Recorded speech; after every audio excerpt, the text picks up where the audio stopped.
Price action ఛానల్లో అందరికీ స్వాగతం. ఎగ్జాక్ట్గా మనం 52 వీక్ హై లేదంటే ఆల్ టైమ్ హై దగ్గర ఉన్న స్టాక్స్ ఎలా ట్రేడ్ చేయాలో ఇక్కడ చూద్దాం. మనకేంటంటే జనరల్గా లాజికల్గా 52 week high all time high trade అవుతుందంటే ఆ స్టాక్లో స్ట్రాంగ్ పొటెన్షియల్ ఉందని చెప్పేసి సింపుల్ మీనింగ్. కొంతమంది ఏంటంటే ఆపోజిట్లో ఆలోచిస్తారు, ఆల్ టైమ్ హైలో ఉంది కాబట్టి అది వీక్, అట్లా ఎప్పుడు ఆలోచించొద్దు. So trend is our friend. Okay, so ఈరోజు ఏంటంటే మనకి 52 వీక్ హై స్క్రీన్ ఎలా చేయాలి, దాని తర్వాత ఆ స్టాక్ని మనం ఎలా ట్రేడ్ చేయాలో చూద్దాం. ఇక్కడ మనీ కంట్రోల్ వెబ్సైట్ కావచ్చు, మొబైల్ యాప్ కావచ్చు, సింపుల్గా మనకి ఫిల్టర్స్ ఉన్నాయి. 52 వీక్ హై అండ్ లో చూపిస్తాయి అన్నమాట స్క్రీనర్స్. దాంట్లో కొన్ని స్టాక్స్ చూసుకుంటే మనకి ABB power, Prudential, even IEX గురించి మనం మెనీ టైమ్స్ డిస్కస్ చేసుకున్నాం. కంటిన్యూస్గా 3 days ఇది ఆల్మోస్ట్ 30% రిటర్న్ అనేది రావడం జరిగింది. ఎనీహౌ ఈరోజు ఏంటంటే దీంట్లో మనం ఎలాంటి ప్యాటర్న్స్ అనేది చూడాలి, వాటిని ఎలా ట్రేడ్ చేయాలో చూద్దాం. ఫర్ ఎగ్జాంపుల్ ఇక్కడ చూసుకుంటే ఏబీబీ పవర్ ప్రొడక్ట్స్ మనకి ఇది ఆల్ టైమ్ హై ఫ్రెండ్స్. అంటే ఈ రోజు తీసేస్తే ఇది ఆల్ టైమ్ హై.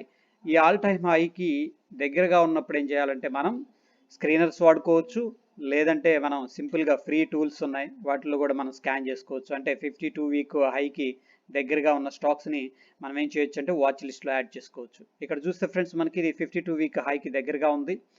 ఇలాంటి రోజు మనం ఏంటంటే వేచి ఉండాలి. వాచ్ లిస్ట్లో పెట్టుకున్నప్పుడు మనకి ఎప్పుడైతే ఈ ఆల్ టైమ్ హై బ్రేక్అవుట్ అవుతుందో మనం ఇమీడియట్గా ట్రేడ్ అనేది తీసుకోవచ్చు. దానికంటే ముందు ఇంకా దీంట్లో ప్యాటర్న్స్ అనే ఫార్మేషన్ జరుగుతాయి, అవి కూడా ఎలా ఉంటాయి చూద్దాం. నెక్స్ట్ మనకి సేమ్ స్క్రీనర్లో ఇక్కడ చూసుకున్నట్టు 52లో ABB power products, IEX, Oberoi realty and Sobha developer, PNC Infratech. ఓవరాల్గా ఏంటంటే మనకి ఇన్ఫ్రా స్టాక్స్ అనేది ఫస్ట్ పాయింట్ ఏంటంటే ఇన్ఫ్రా స్టాక్స్ అనేది స్ట్రాంగ్గా ఉన్నాయని చెప్పేసి మైండ్లో ఒక ఆలోచన వస్తుంది అనమాట. అంటే నెక్స్ట్ టైం ఎప్పుడైతే ఇన్ఫ్రా స్టాక్స్ అనేది 52 వీక్ హైకి దగ్గరగా ఉంటాయో మనం వాటిని వాచ్ లిస్ట్లో పెట్టుకోవచ్చు. ఇవేంటంటే సెక్టార్ ఫిల్టరేషన్ అంటాం సింపుల్గా.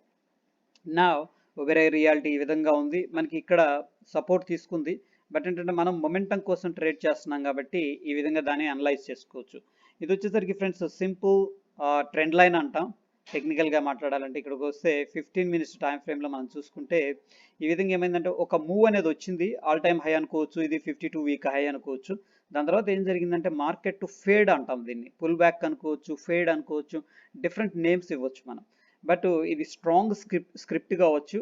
కాబట్టి మనం ఏంటంటే వీటిల్లో షార్ట్ ఆపర్చునిటీ అనేది చూడటం కంటే కూడా లాంగ్ ఆపర్చునిటీ అనేది చూడాలి.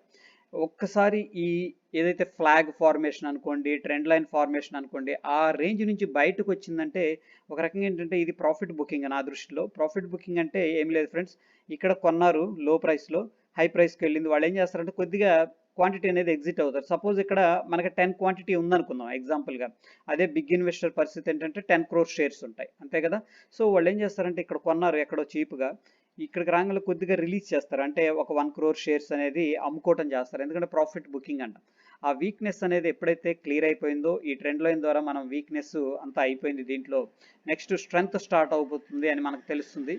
అలాంటప్పుడు మనం ఏం చేస్తామంటే ఎప్పుడైతే ఈ లెవెల్ బ్రేక్అవుట్ అవుతుందో, ఇక్కడ టెక్నికల్గా ఇక్కడ ఒకసారి బ్రేక్అవుట్ జరిగింది, ఇక్కడ ఒకసారి బ్రేక్అవుట్ జరిగింది, ఇక్కడ ఒకసారి బ్రేక్అవుట్ జరిగింది ఫ్రెండ్స్. ఎనీ బ్రేక్అవుట్ ఏంటంటే మనం దీన్ని తీసుకోవచ్చు, ఈవెన్ ఇంట్రాడేలో ప్లే చేసుకోవచ్చు, లేదంటే మనం స్వింగ్ ట్రేడింగ్ కూడా దీన్ని యాడ్ చేసుకోవచ్చు. ఒకసారి బ్రేక్అవుట్ అయిన జరిగిన తర్వాత మనకి ఇక్కడ ఒక లో అనేది క్రియేట్ చేస్తుంది ఫ్రెండ్స్, అంటే బేస్ అంటాం దీన్ని. ఆ బేస్ దగ్గర ఏంటంటే మనం స్టాప్ లాస్ అనేది పెట్టుకుంటాం. అరౌండ్ ఏంటంటే మనకి ఇక్కడ 640, మన ఎంట్రీ వచ్చేసరికి అరౌండ్ 675, అంటే మనకి ఇక్కడ 35 పాయింట్స్ స్టాప్ లాస్ ఉంది. టెక్నికల్గా వెరీ యాక్టివ్గా ట్రేడ్ చేయాలనుకుంటే ఈ విధంగా మీరు అప్రోచ్ అవ్వచ్చు. దాని తర్వాత అక్కడి నుంచి కూడా మనకి ఇక్కడ 805 రూపాయల దాకా వెళ్ళింది. ఓకే, అండ్ 670 నుంచి మనకి 800 దాకా వెళ్ళింది. అంటే 130 పాయింట్స్ మన దగ్గర 120 నుంచి 130 పాయింట్స్ ప్రాఫిట్ రావడం అనేది జరిగింది. మనకి 1:4 అట్లీస్ట్ ఈ కేసులో దొరికింది. అట్లీస్ట్ ఏంటంటే మనం 1:2 అనేది టార్గెట్ చేయాలి ఫ్రెండ్స్ ప్రతి ట్రేడ్లో కూడా. ఓకే, వెరీ సింపుల్గా మనకి ట్రెండ్ లైన్స్ అనేది ఎప్పుడైతే ఈ మొమెంటం దాటి బయటకు వస్తుందో ఇది ఒక రకంగా ఏంటంటే పుల్ బ్యాక్ అనుకోవచ్చు, నెగటివ్ సెంటిమెంట్ అనమాట.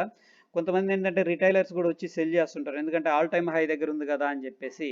సో వాళ్ళందరూ కూడా ఇక్కడ పార్టిసిపేట్ చేస్తారు. ఎప్పుడైతే ఈ మొమెంటం షిఫ్ట్ అవుతుందో దాన్ని గమనించి మనం ట్రేడ్ చేసుకోవచ్చు.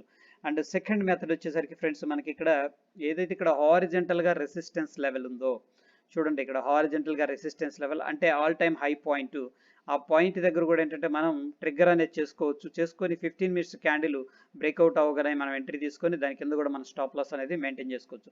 సో ఎప్పుడు కూడా ఏంటంటే మనకి 52 week high and all time high ఉన్న స్టాక్స్ ఎప్పుడు కూడా లాంగ్ ఆపర్చునిటీ చూసుకోవాలి. అదేవిధంగా 52 వీక్ లో అండ్ ఆల్ టైమ్ లో ఉన్న వాటిల్లో మనం ఏంటంటే ఎప్పుడు కూడా బౌన్స్ అయినప్పుడు మన షార్టింగ్ ఆపర్చునిటీ అనేది చూసుకోవాలి. ఐ హోప్ ఈ వీడియో మీకు లెర్నింగ్ ఇచ్చిందని భావిస్తున్నాను. కొత్తగా ఎవరైతే మన ఛానల్ చూస్తున్నారో తప్పకుండా సబ్స్క్రైబ్ చేయండి ఫ్రెండ్స్. అది ఈ రోజుకి స్టే ట్యూన్. ధన్యవాదాలు.